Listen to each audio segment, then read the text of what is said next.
Going live.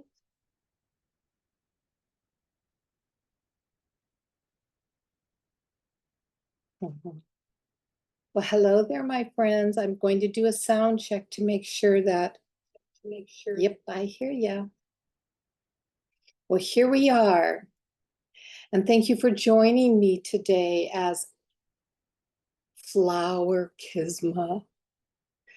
And today is our weekly Fairy with Teeth. And I'm so excited to be here with you today. Now, you do have the ability to chat with me. So when you want to chat, just pop it right there in the chat, and I will be sure to respond to it when I take my breaks. So I'm here, and I hope you like my little outfit. I'm having some fun with it today. So here's the book, in case you haven't actually seen it. Fairy with Teeth. And you see that front cover? That front cover picture photo was taken of Loch Gur in Ireland. And that is actually me standing there, all cloaked and ready to go. I have a few other surprises for you today.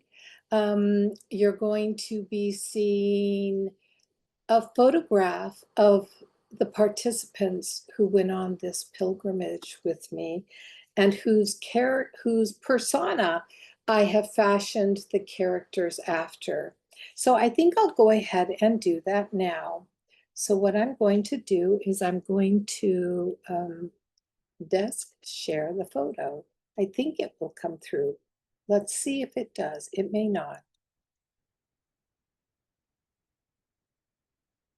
I hope you are seeing this. Let me just take a quick peek at Twitch. I believe you are. There you have it. Those individuals were the pilgrimage for this particular book. And I'm in there. I don't know if you can tell who I am. And Tyler is in there, and Joe is in there, and Ken is in there, and Stephen is in there, and Donna, and Carla. Well, Carla's taking the picture actually, and Rose, and they're all right there looking at you. Anyways, isn't that fascinating? All right, so here we are, Fairy with Teeth, and we are continuing from page 96. And if you remember from last week, we stepped into Kian's personal environment, his home, and we met his, I guess his grandfather's wife, and also his best buddy and his wife, Cindy. So now we're going to continue. And here we go. Sabotage. The morning light slipped through a gap in the curtains. Carla's face was bathed in its yellow warmth. She yawned and turned on her side, pulling the rose-colored comforter over her head. She mentally went over the day's agenda: Loch Crew, the Calox Hill, and Portal. She liked both places. During the last tour, when they visited Loch Crew, Vivian had ordained her as a Caloch priestess. Carla thought it would be good to revisit this site, see if she still felt the same. A tinge of excitement shot through her. Throwing back the bed covers and rolling onto her back, her thoughts drifted to Kian. Another thrill spread through her. How could she turn Vivian against him? The light pink ceiling spread overhead. Carla's hands instinctively went to her belly and rubbed the flannel between her fingers. No movement yet. Too soon. Some days she didn't even feel pregnant. She thought of Joe. Wouldn't it be fun to be married to Joe, living in Ireland, and this his baby nestled inside? Carla did not love her husband, Josh. Oh, she did, but she also hated him. He could be so repugnant at times. He'd been very angry when she told him she was pregnant. There goes our savings, he yelled in her face, adding that the baby would be 100% her responsibility, not to expect him to be a babysitter when she wanted to go off and do her stuff with Vivian. None of her friends really liked Josh. Carla could tell Vivian didn't, by the way Vivian looked at him. Vivian hadn't even confessed she felt sorry for Josh after learning he had had a terrible childhood. When he was 8, his father had been killed in a car accident. His mother went nuts and lost her job, and within 6 months, they were homeless, living on the streets, apparently for 3 years. Carla coughed into her hand. Pity could sure make a person do foolish things. Over the 8 years they had been married, Carla had left Josh 3 times, just up and walked out each time, no warnings, nothing. 2 of those times had been because of the man she was seeing. Josh didn't even know about Richard was married, but that's exactly how she planned to keep it. And yes, Richard was now married, happily married, with a kid of his own. She needed to find a replacement for Richard. Maybe that's what Joe was, a replacement. A smile spread across Carla's face. A soft knock at the door sent the lovely scene fleeing for life somewhere else. Carla crept to the door, opening it. She peeked out. Vivian stood in the hallway, wearing blue and white striped pajamas. I was hoping you were awake, Vivian whispered. Carla opened the door and gave Vivian a hug. She loved when Vivian came to her room like this early in the morning. Oh, it's hard to sleep late in Ireland, Carla said, following Vivian back to her bed. Oh, I know, me too, agreed Vivian. It's as if I'm afraid of losing more time than I have to. They crawled into the bed and snuggled under the covers. I had wild dreams, said Carla. What about you? Vivian turned on her side, resting her head on her arm. Well, first I couldn't fall asleep. I didn't want to, so I wrote poetry. Oh, can I read it? Carla asked plaintively. Well, Vivian paused. It's okay if you don't want me to, insisted Carla. It's not that, Vivian assured her. It's just that I wrote love poems. For who? Kian? Vivian smiled and rolled onto her back, putting her hands behind her head.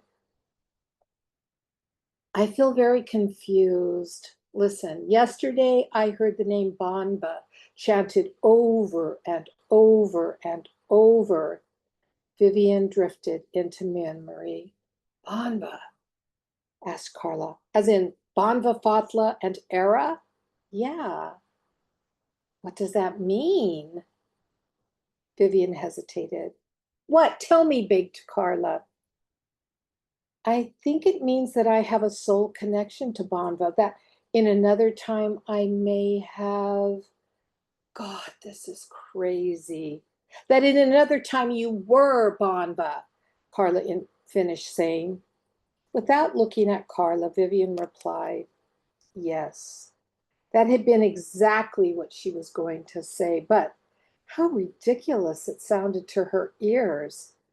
Carla countered that, of course, it wasn't ridiculous, not when they took into consideration their belief in reincarnation.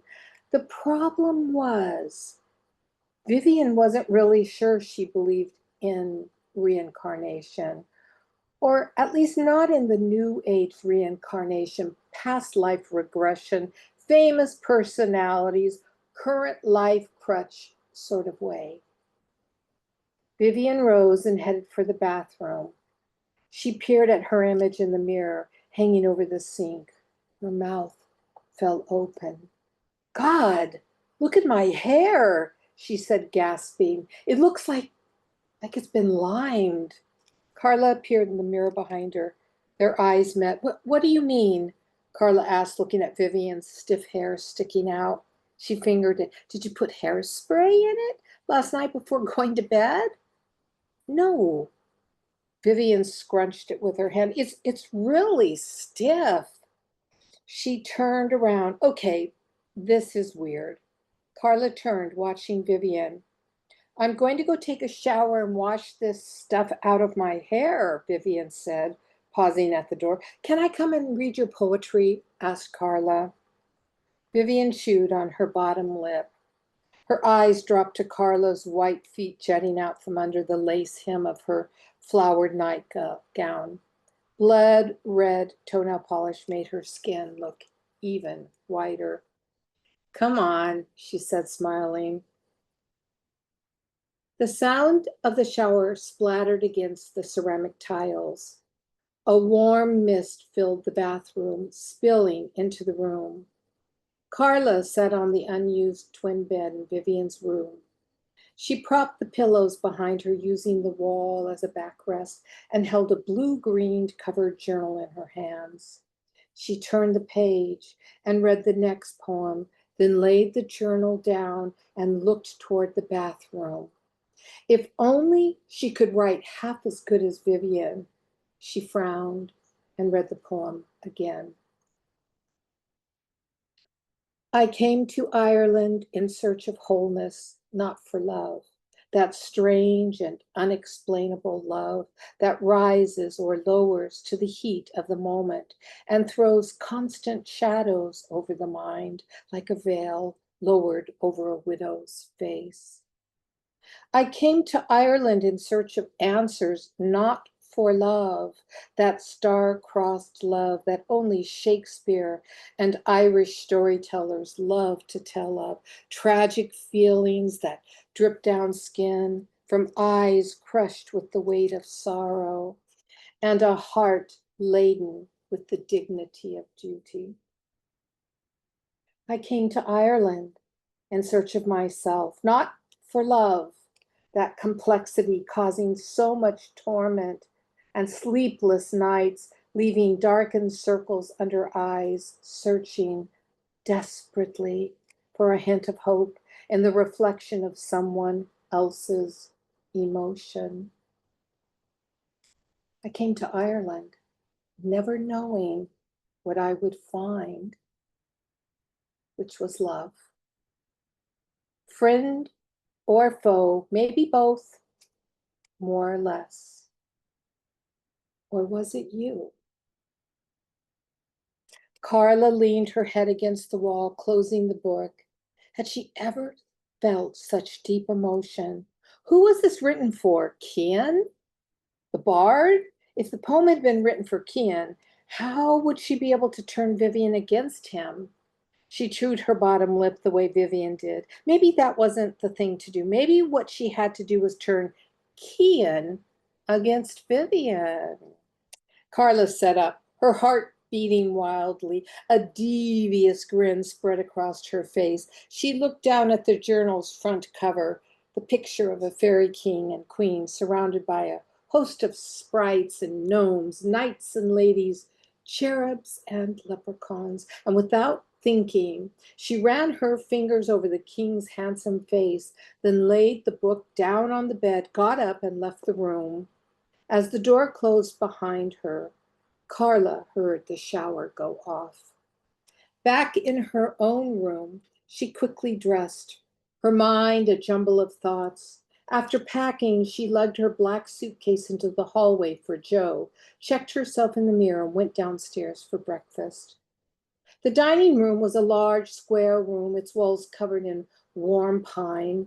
Along one wall sprawled a huge flagstone hearth. Three large floral couches created a U shape around the fireplace.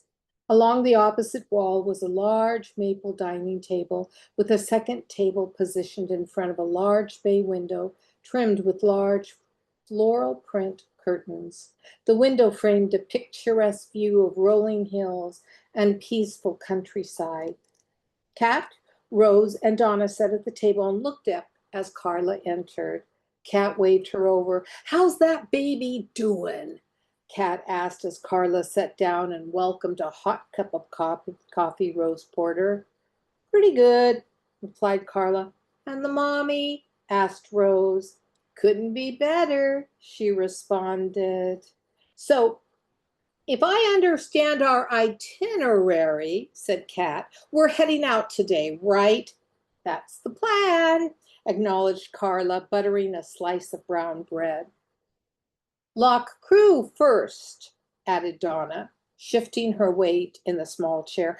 "I'm not sure I'm up for the climb to both sites."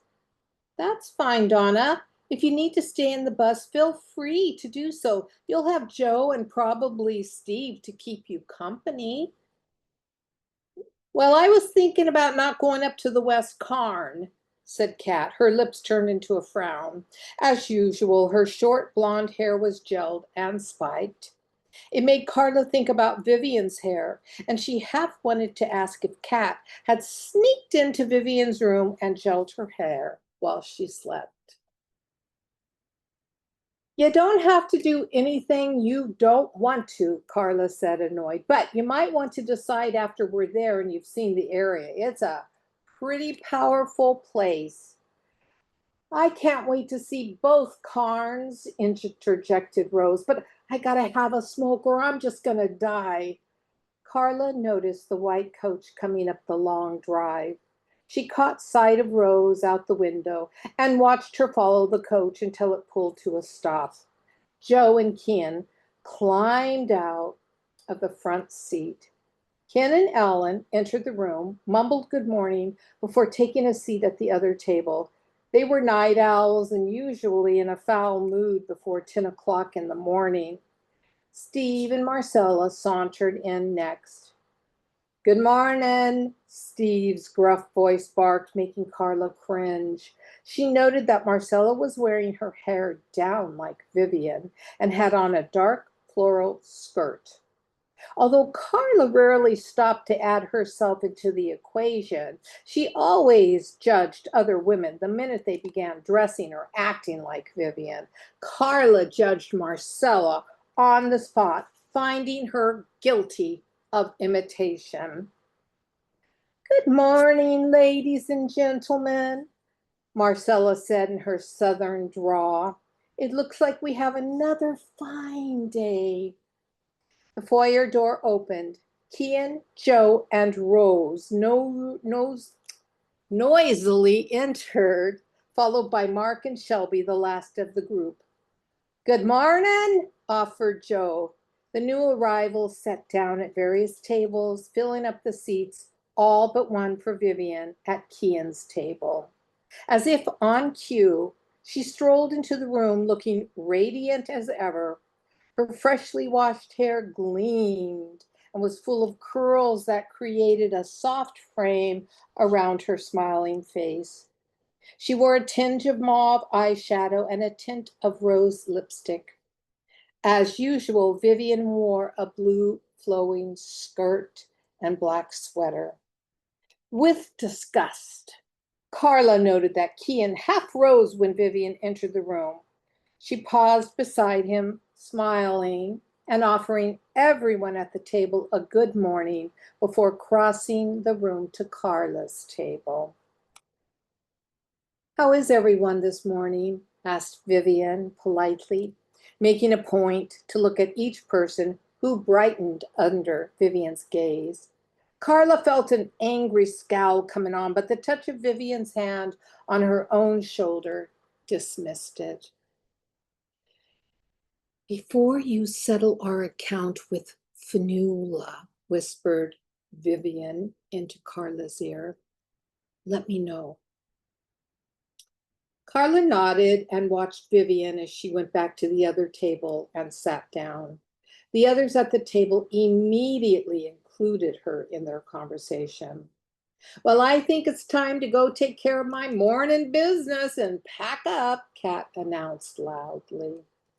This was the distraction Carla had waited for. She slipped out of the room unnoticed and crept quietly up the stairs.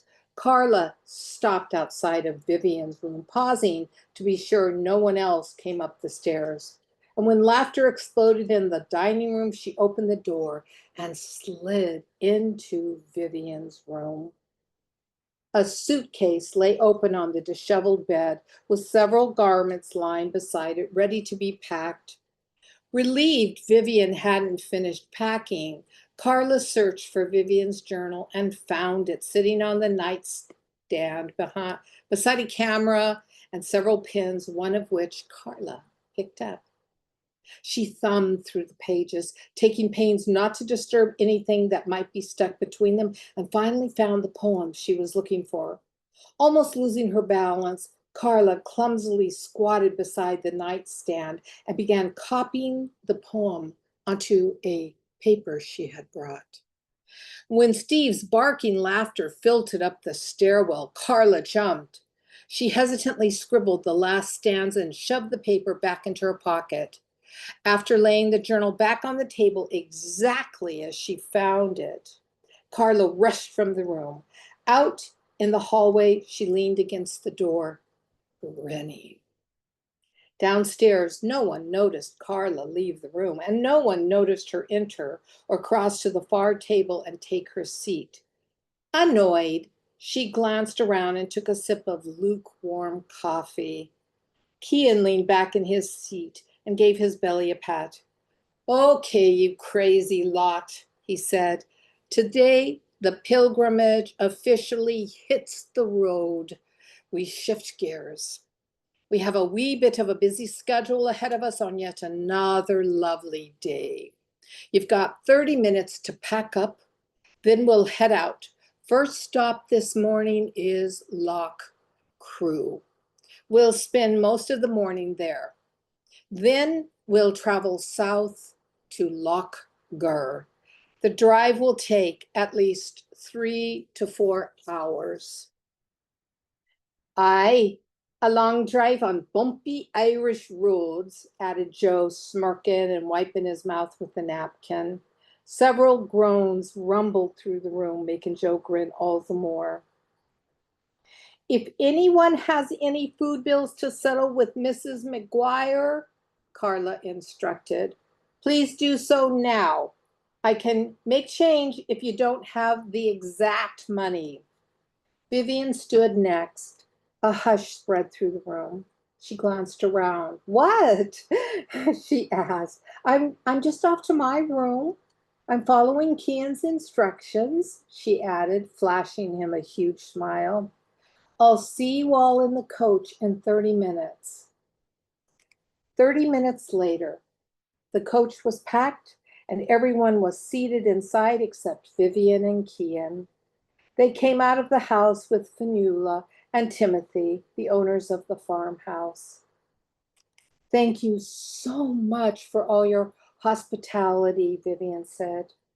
"Oh, I just hate goodbyes," said Fionnuala, an older woman with gray hair and twinkling eyes. She embraced Vivian in a bear hug.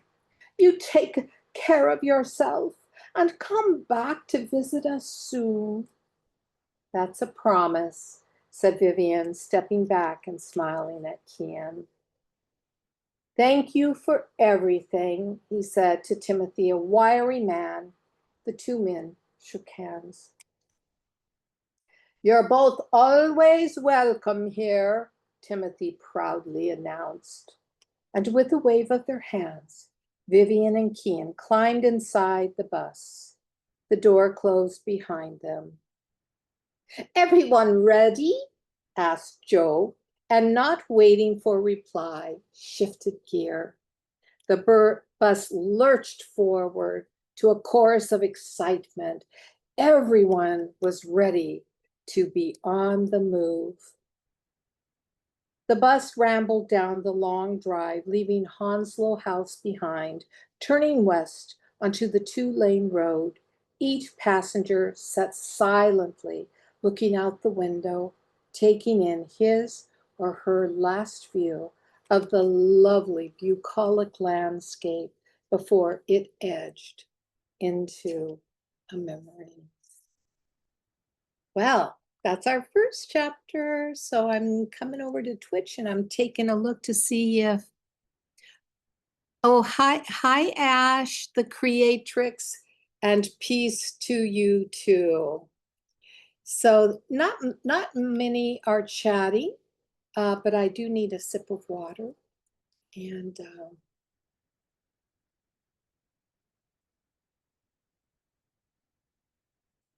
I wanted to share with everyone that even though I am no longer writing any of the novels in the Faery-Chronicles series, because I've written all 6 and the series is complete, I am in the editing process of, yes, of a new novel. And I thought I would play a little 1-minute commercial of it for you.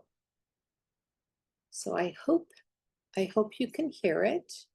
I'm going to share my desktop, and for a second, I will listen to the volume to make sure you can hear it.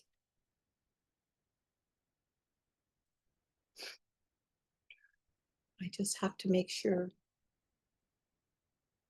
Okay, here we go. You should be able to hear it. I hope you can hear it.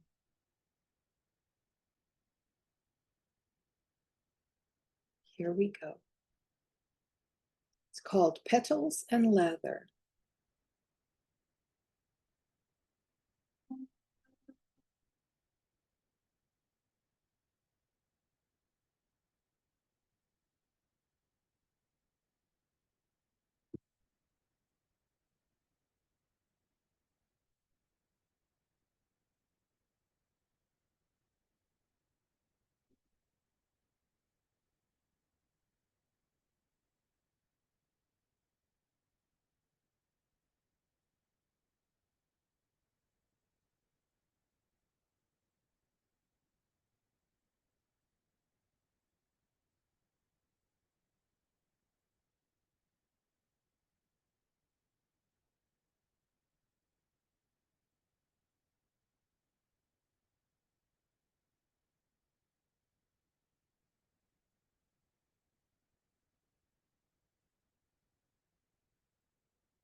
And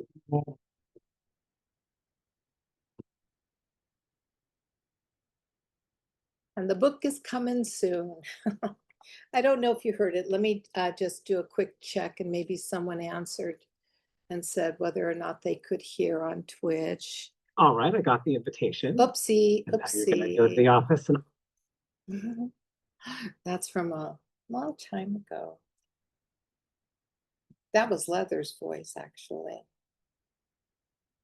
Okay, so I'm going to go ahead and continue. So here we go. And I am continuing on page 105. Mark. The countryside surrounding the Loch Crew Cairns was even more beautiful than expected. Rolling hills of pasture lands containing over 38 known mounds, most not excavated, gave rise to the immediate understanding that the area had indeed at one time been very important. Passage graves, as most mounds or cairns are called, were denoted to be ancient grave sites.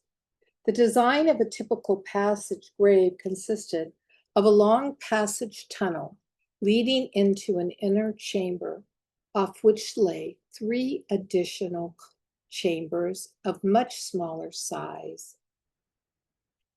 It was in these smaller chambers that the remains of humans were almost always found, along with poetry and other items. Most cairns contained stones ornately designed with lozenges, beaker patterns, spirals, and other symbols. The East Cairn, in which the group stood, was no exception, and in fact contained several very ornate stones, one of which the pilgrims now sat before in meditation. Vivian and Mark, acting as Vivian's assistant, stood behind the group before the passage tunnel, their bodies blocking the light from outside. Mark shook a small rattle, his eyes glued to Vivian's every move. She stood tall, almost rigid, as if entranced, her face void of all emotion, her breathing deep and slow. The lids of her closed eyelids slightly twitched, her full lips parted slightly as she exhaled audibly, a long drawn out whoosh, which sent shivers through Mark. A shy man by nature, Mark had been raised by a strong Southern Baptist mother who taught him to be polite and formal, using yes, ma'am, and no, sir. He held doors open for the ladies, as he referred to the women in the group, and offered his hand to one whenever she was rising from her seat or coming down the bus steps or stairs, or even a curb for that matter. Of medium height, on the slim side, and attractive, Mark preferred to wear his hair short and kept his face clean shaven. His style of dress was comfortable for one so formal: khaki pants and casual dress shirts. For the most part, he stayed to the back of the group, rarely spoke, and simply preferred not to draw too much attention to himself. He was a bit of an enigma. His quiet demeanor hid a love-starved heart, and maybe, just maybe, he'd come to Ireland in hopes of finding her, although he preferred not to think about love, romance, as he referred to it. He, like Rose, had found Vivian's books. When he turned the book over and saw her picture on the back cover, he dreamed of having a lady just like her. Her smile prompted him to write to her in care of the publisher, and just when he gave up hope of ever receiving a reply, he found her letter waiting in his mailbox that day after work. Vivian had responded. Mark didn't care that it was a standard reply letter. What mattered most was that she had responded. She was real. This fact alone helped him make up his mind to undergo the correspondence course and become her initiate. He wrote back, underwent the course, became her initiate, and 2 months later registered for the trip to Ireland. Since arriving in Ireland and meeting Vivian, Mark followed every move she made. He studied the way she performed ceremony and guided them in meditation. He watched how she spoke to everyone, the faraway look she'd get in her eyes as she peered across the countryside, and he loved how easily her laugh would come when Joe or Kian told jokes. The fantasy of her becoming his lady had been immediately ruled out by the fact that she was married. But that didn't stop Mark from dreaming. Of course, he still honored her as his high priestess. Vivian hated the title and forbade him from using it after he did the first day of the pilgrimage. She had done so kind-heartedly, which Mark had appreciated and which left a good impression on him. When Vivian turned to him inside the cairn and handed him the rattle with the instruction to keep the energy moving, he just about pooped his pants. Vivian could have chosen any one of them to assist her, but she hadn't. She had chosen him, and this made him feel privileged, especially after she told everyone that he was one of her initiates. Of course, Rose smiled in acknowledgement, she also being one, but the others stared at him with open mouths. Mark allowed himself the luxury of openly staring at Vivian. Yes, this woman had gifted him with a lifetime of self-confidence, and for that, he pledged to dedicate his life to serving her and their tradition. He licked his lips and swallowed. Very gently now, Vivian's soft voice came, causing Mark to jerk his eyes back to her face, relieved to see her eyes still closed. Open your eyes and allow your sight to rest upon one of the symbols carved into the stone before you. Mark looked toward the stone. The first symbol he saw was a double circle, one inside the other. Contemplate this symbol. Allow the Kalak to teach you about it. Open to her inner voice. And when you feel she has told you all she will, bring your hands to your heart as a sign you have completed the process. After several minutes, the only sound, the swish, swish, swish of the rattle, each person slowly raised a hand to his or her heart. Mark felt Vivian's touch on his arm and her mouth pressed close to his ear. Keep your eyes on your symbol and gently stop rattling. The sound of her voice, a whisper, tickling his skin. Obediently, Mark did as he was told and brought the rattle to a stop. He felt her skin against his hand as she took the rattle. For the first time, Mark was glad Kian or Carla were not involved in the ceremony, that both were outside. Vivian placed her hands on the top of his head. May the wisdom of the Kalak serve you well. May her symbol be a constant reminder of it. You may move outside the cairn, where Kian will greet you and take you to Carla. Mark looked into Vivian's green eyes. Thank you, he whispered, wanting to add, for giving me your touch, but didn't. As he turned and moved down the passage tunnel, he heard her say the same thing to someone else. The light outside was blinding. Mark blinked and shielded his eyes with a hand. Kian stood grinning at him, one of his hand-rolled cigarettes dangling from his lips. He stood with one foot up on a stone, leaning on his thigh with folded arms. Instead of the normal army fatigues, Kian wore black jeans and a dark green cable knit wool sweater, which he pulled off and stuffed the collar through a belt loop. He wore a black long-sleeve t-shirt displaying a cartoon caricature of a voluptuous naked woman astride a dragon.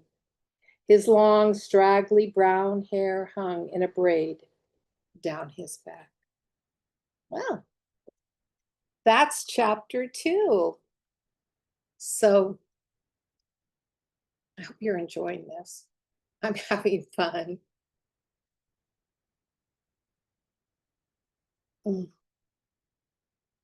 Okay, let's see. Has anybody on Twitch written me anything? Nothing. You must all be like dumbstruck at seeing me here live, me in personification. I don't know. Anyways. Okay. So let me do a time check. Let's see. We've got time, I think, for one more chapter. And I hope you're feeling well. I hope you're feeling good. And let's see. What shall we read? No, I'm going to use it. Okay, here we go. I'm going to continue from page 109. The walk down. Cian fingered his mustache, then smoothed back the goatee on his chin. He nodded at Mark. Now, here was a dandy, Cian thought, looking at the man. She finishing up in there? He asked. I think so, Mark said, his head bobbing. Right, then we'll wait for the others to come out. Cian pulled the fag out of his mouth and rubbed it against the surface of a granite stone before pocketing the stub. One by one, the others gathered in silence around Cian, and with a nod, he lifted the hazel staff and led them around the cairn to where Carla waited. She stood before a stone resembling a huge bench, 7 feet in length and equal in height. They're all yours, Cian mumbled, abruptly turning and strolling back the way he'd come, heading for the entrance to the cairn. Bending slightly, he moved down the passage tunnel inside the inner chamber. He found Vivian was kneeling before the back stone, her fingers tracing a lozenge design etched into the limestone. She glanced over her shoulder when the light became muted and brightened when she saw Cian. Sighing, she cast a last look at the plethora of symbols, then stood. How'd it go? Cian asked. Fine. How did you do? Vivian asked, fumbling with her skirt. No problems. He shrugged, feeling awkward. He clutched the staff and gave a look around. By the way, Marcella said she'd walk down with me and Donna, in case Donna needs extra help. Did she? She also said she'd help me get Donna up to the other cairn. It's a bit of a walk, and Donna may need a lot of help. Vivian dropped her hands and stared at the passage tunnel. Are you okay? Cian finally asked. I'm fine.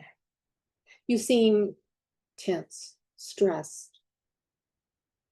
Oh, I guess I'm just worried about whether or not Donna can make it to the other cairn. I'll help the less fortunate, said Cian. Fine. She turned away. Is that all right? Yes, of course it's all right. You just make it sound like I'm being inconsiderate or something. No, it's not that, Cian stammered. Look, Cian, if something happened to Donna or to any one of them, if someone got hurt, I would be held liable. I can't let someone go into a potentially harmful situation. Vivian turned to him, her green eyes ablaze. I don't think Donna is physically capable of making it up there. Do you? No, but I'll help her get up there if she really wants to go, he said, confused over Vivian's sudden agitation. She's more liable to fall down going down this hill than she is going up the next one. But Marcella will help me too, he said, not knowing what else to say. Oh, for God's sake, Cian, if you give her special treatment, then you will have to give everyone special treatment. And what's so wrong with that? He bent down and peered into Vivian's face. These people are paying me to do that. They're paying you too, I might add. So it's our job to make sure they get the attention they require. Well, good for you that you've already set everything up with Marcella, said Vivian. Cian drew his head back, a look of confusion on his face. He shook his head and ran a hand over the top of his head. Vivian gathered the belongings she'd brought, the rattle, a candle, a flashlight, and some chocolate. She stuffed the items into her day pack before placing the chocolate on a corner ledge as an offering for the fairy of the cairn. Look, love, said Cian, his voice soft and low. I was only trying to be helpful, you know? Do the right thing. Vivian nodded in agreement. You take everyone up to Crane Bane West. I'll get Donna down safely from here, and he stressed, I'll talk her into staying at the bus, okay? He said, trying his hardest to be helpful and moving directly in front of Vivian. He gently grabbed her by the arm, forcing her to look at him. Look, I know now is not the best time to talk, but there's some really important things I need to tell you, he said, his brown eyes serious. Okay, well, what about later today? Vivian asked, after we check into the B&B. Good. Kean gave a sharp nod of his head and made an about face. He could feel Vivian's eyes on him as he bent and retreated down the passage. Outside, Kean found Donna and Marcella waiting for him. Ready? He asked. The three turned and began a slow descent. At the stone bench, Carla announced to the remaining few that it was time to head back to the bus if they wanted to see the next cairn. Slowly and a little reluctantly, personal belongings were gathered. The small group trekked slowly down the hillside like a herd of cattle, stopping now and then for a Kodak moment.